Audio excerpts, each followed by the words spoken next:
Once again, I'm taking my seat in front of the iPhone. I'm back to recording these videos on the iPhone, just out of sheer laziness. Sheer laziness. I'll probably switch back to the camera later, some other day. But for now, it's the iPhone. So here it is, Cheap Heat. We continue on the African music tip, and this video is going to be all South African artists. And for whatever reason, most of the African music you'll hear in the US, or I guess, maybe not so much now, but most of the records you're going to see in the US comes from two places: the West Coast of Africa, Ghana, Nigeria, that area, and also South Africa. And I think the South African thing is well known to many because of those Paul Simon records.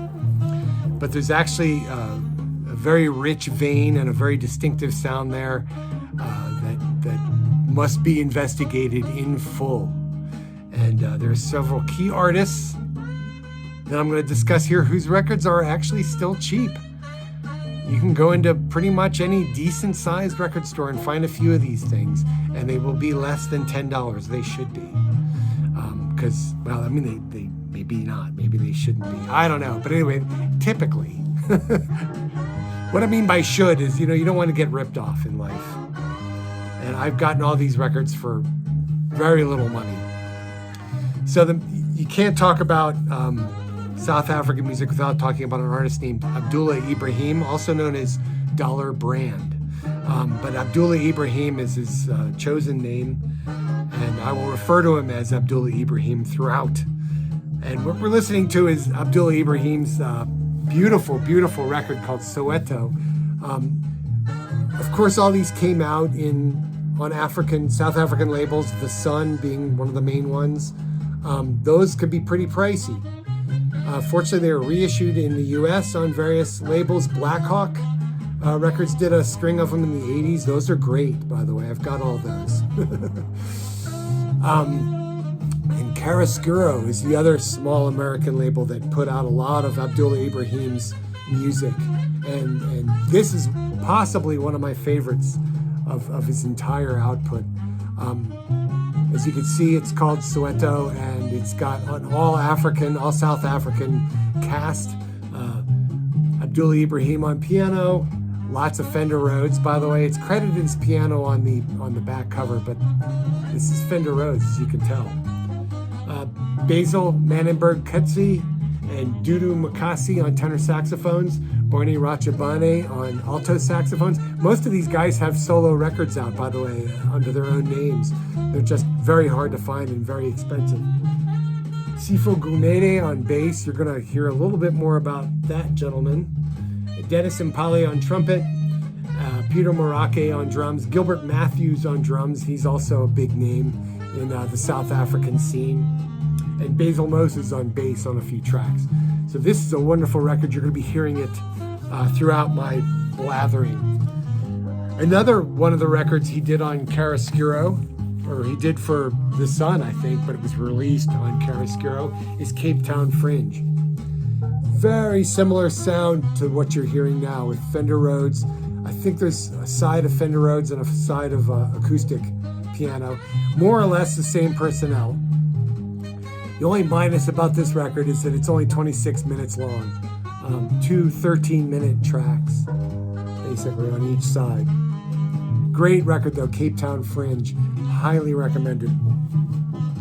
Abdullah Ibrahim has a long, long history, a huge, huge discography.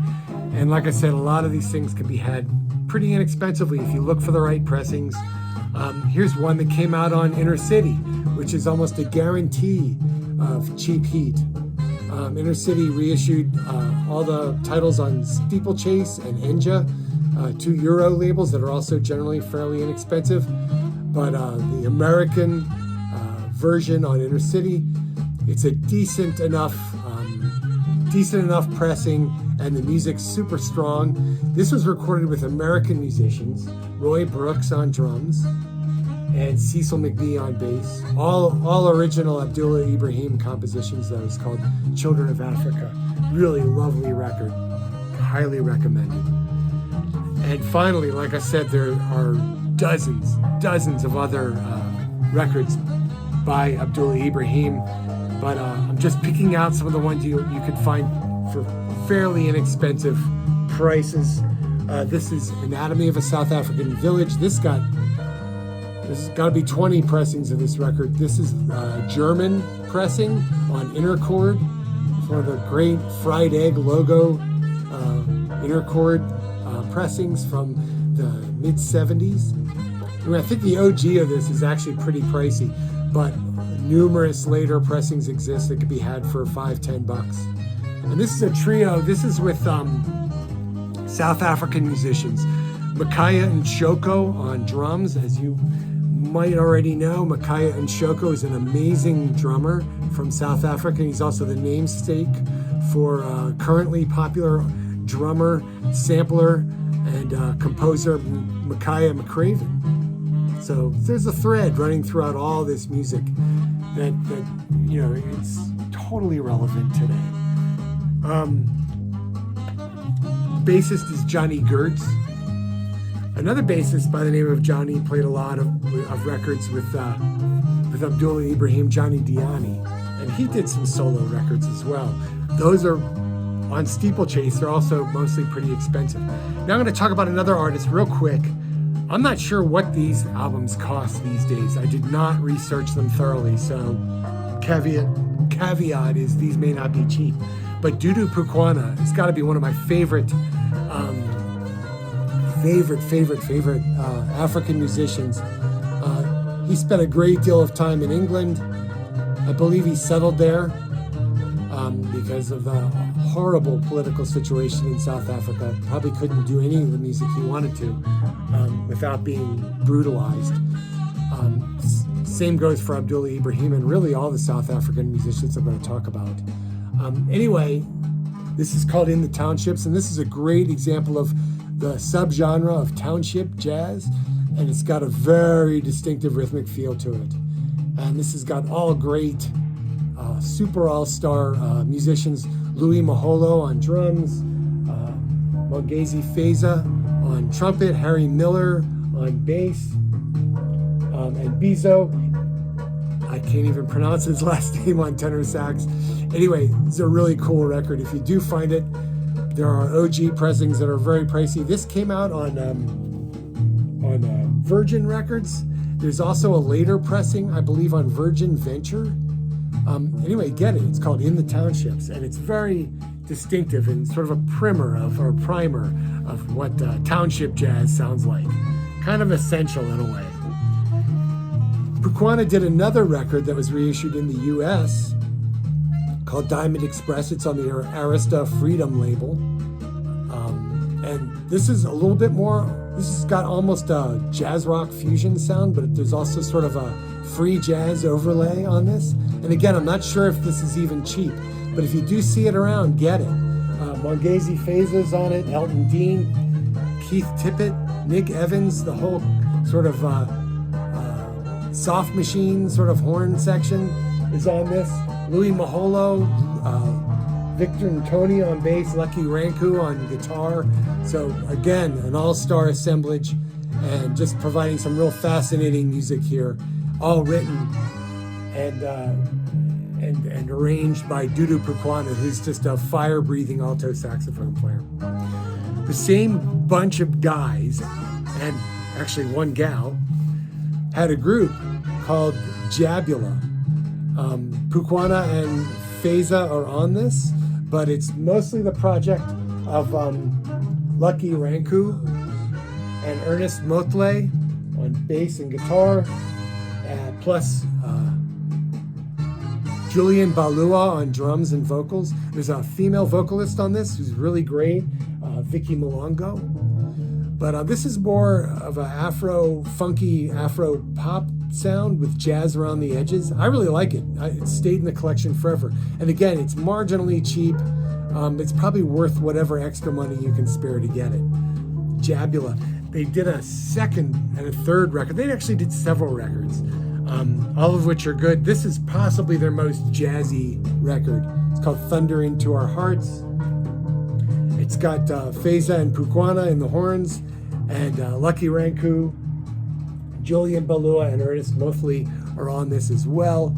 The female vocalist is not on this, and there's definitely more of a jazz funk underpinning to this than their first one. Frank Roberts, who later joined Passport, is on this as well, playing Fender Rhodes. Anyway, highly recommended. Again, marginally, maybe not cheap, but definitely heat. Also, both of these came out on the Virgin/Caroline imprint in England, and got several pressings. So if you shop around and you're really motivated to find them, you can locate them. Here's a great band that nobody talks about, but features several of the musicians I've already mentioned, Spiegelei. And this is a Chris Cole recommendation, also from South Africa. And this is Sifo Gumede's project. He's the bassist and leader here. Plays some 8-string bass on this, actually. Very interesting sound. This is more of a mellow, jazzy, African, funky pop record. I really like it, though. It stayed in the collection. You know, it's survived several calls. I'll listen to it and I'll think, do I like this? And I'll be like, yeah, I like this. This is a really good record.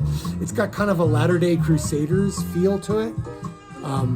Circa like maybe Ghetto Blaster, but it's not smooth really. It's just mellow. I like it a lot. It's a really great record. It's still really cheap. I got this copy for $1 at I think a garage sale, but I've seen it in numerous bargain bins. As you can see, it's cut out. Other musicians on this. There's tenor and soprano sax. There's keyboards. Lots of Fender Rhodes, guitar, drums, and percussion. In addition to Gumede on bass and 8-string bass. I've never heard of any of the other musicians on this, but they're all South African. They're all wonderful. Spiegelei. Another musician that basically came up from the ground floor, and I haven't discussed Hugh Masekela, who's done a number of really inexpensive records, most of which I have on CD now. But if you see Hugh Masekela records for cheap, definitely pick them up. Definitely pick them up. They're uniformly really good. The earlier stuff is the things I prefer. The records I have by him that are still in my stacks tend to be a little bit well above the cheap price point. The record he did with Hedzola Sounds, that's gotten really expensive. And Home Is Where the Music Is with Larry Willis. And I can't remember, there's somebody else on that record who's really great. That's not cheap anymore either. It's 2 records set on Blue Thumb. If you see those, get those though.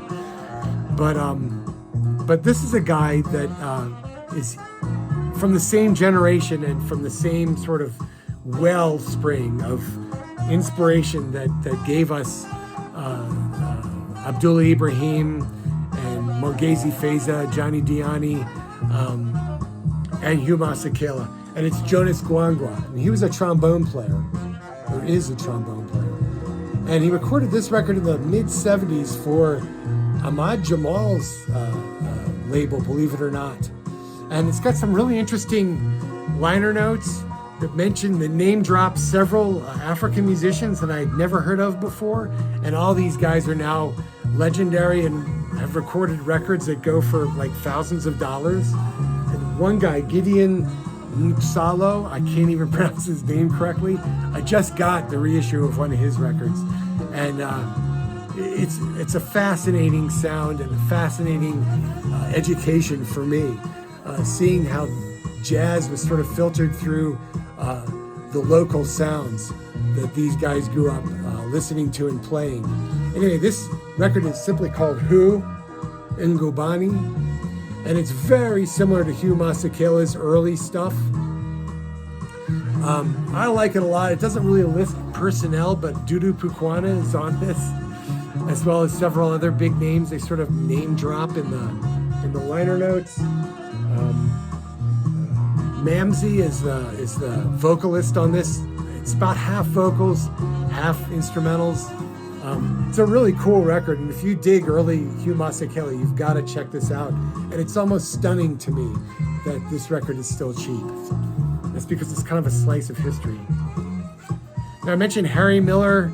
He was a white South African, tragically killed in a car wreck in the early 80s in Europe. There's another white South African guy whom I've actually featured extensively in one of these Cheap Heat videos. I'm going to mention this one last record because it's so great and it's so cheap. It's Chris McGregor. I've talked about him before as being part of District 6, which if you haven't picked up the District 6 records by now and you say you're into African music, get on the stick. You need those records. Chris McGregor had a big band. I'm not a big band dude, but there are certain exceptions. Gil Evans, I love Gil Evans. I talked about George Grutz's big band earlier. That's great. Don Ellis, I'm a sucker for Don Ellis and his funky electric odd time signature thing. Chris McGregor's Brotherhood of the Breath. Most of those records are really expensive. This one is astoundingly cheap, though. It came out on the Venture sub-imprint of Virgin Records in the early or mid-'80s. And it's mostly British guys. There's some African guys. Gilbert Matthews and Ernest Motley are the rhythm section along with Chris McGregor. But it's mostly British guys. Steve Williamson, Julian Arguelles, Claude Deppa, Harry Beckett, David DeFries, Chris Bisco, Fayez Verji, just a up and down all-star cast of 80s UK jazz, massive jazz talent. But they're playing McGregor's compositions. Oh, Annie Whitehead's all over this. She's a wonderful trombone player. Anyway, they're playing all of McGregor's really famous and great compositions, and it's definitely an African jazz record, I think. And if you don't have it and you like African jazz, pick up this record. It's not sold out or cheapened in any way. It is the real deal. Anyway, as you listen to the rest of this Abdullah Ibrahim Soweto record, I'm gonna leave you. One final thing, Abdullah Ibrahim's first recordings in the US were with Elvin Jones. If you see this around, get it. Midnight Walk, it's got Abdullah Ibrahim, also known as Dollar Brand, all over it. And there's even some early electric piano on this. I mean, this is from 67. So these go way back. Anyway, enjoy this stuff. The music of South Africa, the music of West Africa, wherever you can find it. The Ethiopian stuff is priced way out of my price point. I have the CDs of it. And the reissues, of course. But yeah, enjoy this stuff. It's out there and some can still be found. Anyway, good luck and good music.